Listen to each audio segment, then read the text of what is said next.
O mundo sem papel. Você acredita nisso? Nós vamos falar sobre essa transformação e mais um monte de outras novidades, porque o Glitch está no ar.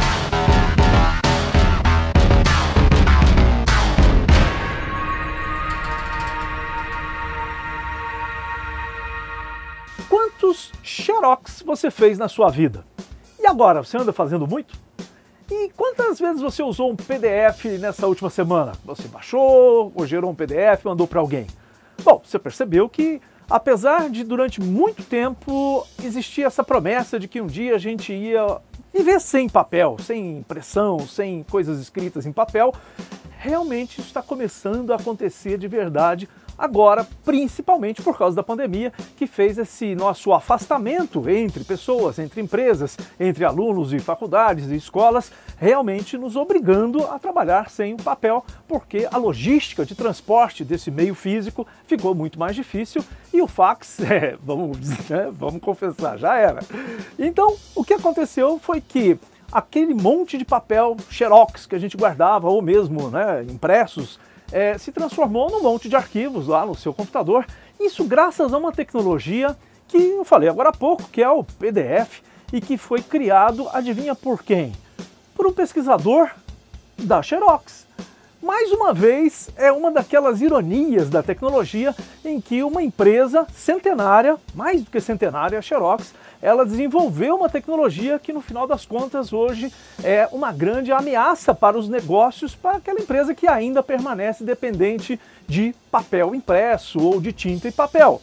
O que aconteceu é que, na verdade, não foi só isso, mas a Xerox, lá em 1970, criou um centro de pesquisa em Palo Alto, na Califórnia, chamado Xerox PARC, Palo Alto Research Center. E nesse centro foram desenvolvidas diversas tecnologias disruptivas, inovadoras, muito inovadoras, e que transformaram toda uma indústria que, inclusive, atrapalhou os negócios da própria Xerox. Mas essa indústria não era o principal negócio dela. Apesar do centro de pesquisa ser sobre tecnologia de informação, a Xerox não tinha interesse naquele momento de atuar no mercado de microcomputadores ou mesmo dessa área de informação digital. O negócio dela era criar copiadoras que fossem mais automatizadas, que tivessem melhor qualidade, para pegar um papel e transformar uma cópia quase igual ao original. E ela deixou passar um monte de coisa muito valiosa pelas suas mãos durante os 20, 30 anos em que esse centro de tecnologia gerou as tecnologias mais importantes, praticamente, que nós usamos nas nossas vidas até hoje. Esse papo do PDF, por exemplo, veio de um engenheiro, na verdade, dois engenheiros, um morreu recentemente, com 81 anos, que é chamado o pai do PDF, que é o Charles, também chamado como Chuck, e ele junto com John Warnock, eles desenvolveram a tecnologia PostScript, que era usada nas impressoras a laser, e que quando ele chegou para a Xerox, falou, olha, nós queremos criar aqui uma empresa para trabalhar com isso, que não é muito do interesse da Xerox. E a Xerox falou, tudo bem, vão lá. E eles montaram uma empresinha chamada Adobe, que, bom, não precisamos falar mais muita coisa sobre o tamanho que a Adobe é hoje e o quanto ela prejudicou os negócios de cópia em papel que a Xerox tinha. Assim como a Adobe se transformou numa gigante da tecnologia da informação para trabalhar com textos, imagens, diagramação, toda essa área hoje importantíssima, também outras tecnologias como, por exemplo, aquele velho cabo azul que você usa para conectar um computador ou um notebook na sua rede, ele usa uma tecnologia chamada Ethernet. Ethernet foi criada dentro do Xerox Palo Alto Research para conectar uma rede que eles já desenvolveram os seus próprios computadores, que era um microcomputador chamado de Alto, que nunca foi comercializado,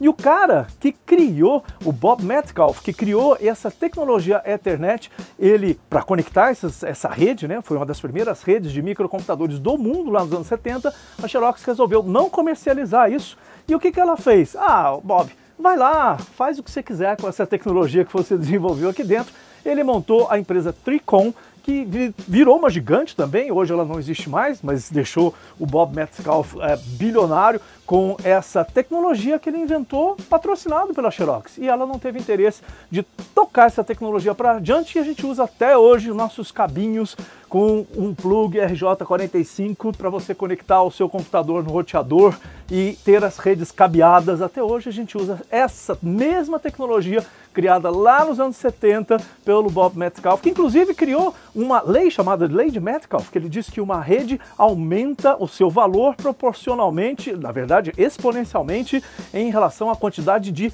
pessoas ou de computadores naquela época que você tem na rede. Isso virou uma chamada Lei de Metcalfe. Quanto mais pessoas você tem numa rede, aumenta exponencialmente o valor dessa rede, e isso a gente percebe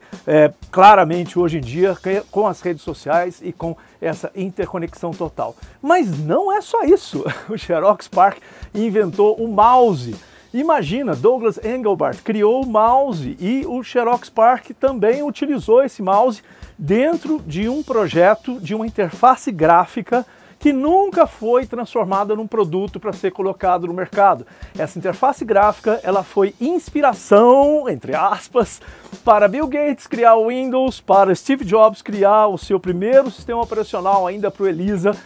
que usava um conceito de WIMP de W-I-M-P, Windows, janelas, I de ícones, M de menus e P de pointers, ponteiros, ícones, menus e janelas, que afinal de contas é o que a gente usa até hoje nos nossos Windows, também quem usa o Mac lá no seu iOS, você usa todos esses conceitos que foram criados pela Xerox dentro do laboratório PARC e que nunca foram transformados num produto que tenha trazido algum retorno para a própria Xerox. Então, ela criou essas e outras coisas muito interessantes que fizeram muito sucesso e que se transformaram em grandes negócios que geraram muito lucro para outras empresas, muitas delas fundadas e criadas por pesquisadores que eram funcionários do Xerox PARC e que depois saíram para montar os seus negócios. No caso específico dessa interface gráfica do usuário, que é chamada também de GUI, criada lá no começo dos anos 80, não foi nem ninguém que saiu de lá, ela simplesmente recebeu o Steve Jobs lá para fazer uma visita e eles doaram essa tecnologia que ele viu funcionando lá dentro para que a Apple colocasse no seu primeiro computador, que vinha com uma interface gráfica que utilizava o mouse, que eram coisas super revolucionárias para aquele momento e que se transformaram no padrão do nosso uso de tecnologia de informação e de microcomputadores durante décadas até hoje. A Microsoft copiou essa ideia também. Diz a Microsoft que copiou da Xerox, mas o Steve Jobs diz que copiou da Apple, e aí houve uma enorme briga, mas no final das contas Bill Gates e Steve Jobs fizeram as pazes. O que a gente está falando aqui é sobre como um centro de tecnologia contrata tanta gente inteligente, tanta gente capaz de criar inovações, e esse próprio gestor ou os gestores desse centro de tecnologia não souberam enxergar o valor da tecnologia que estava sendo criada por aqueles gênios ali dentro e deixaram essas oportunidades escaparem e fizeram com que a Xerox fosse hoje uma empresa muito menor do que qualquer uma das empresas que surgiram dentro do Palo Alto Research Center, até porque mesmo dentro do próprio ramo que ela dominava, que era o ramo de xerografia, ganhou até esse nome, Xerox, xerografia, mas na verdade o nome correto é cópia reprográfica, só que a gente acostumou tanto de que a Xerox era líder de mercado que fazer uma cópia virou fazer um Xerox, assim como utilizar para fazer a barba, usa uma Gillette, a gente adotou o nome Xerox para as cópias reprográficas, mas nem mesmo nesse mercado ela conseguiu permanecer como líder por causa da concorrência de outras empresas que ofereciam a mesma qualidade e que é um mercado que não tinha muito futuro,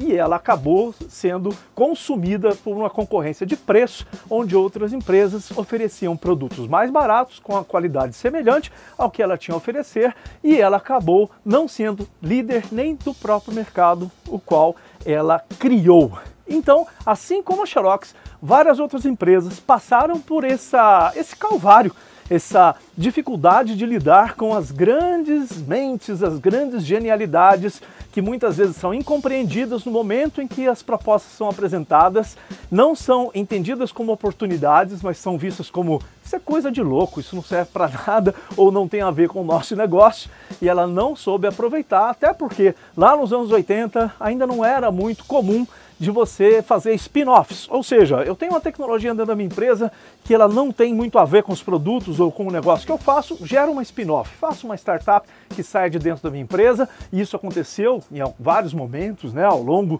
do desenvolvimento tecnológico, mas naquele momento a Xerox não enxergou isso como uma oportunidade e acabou se transformando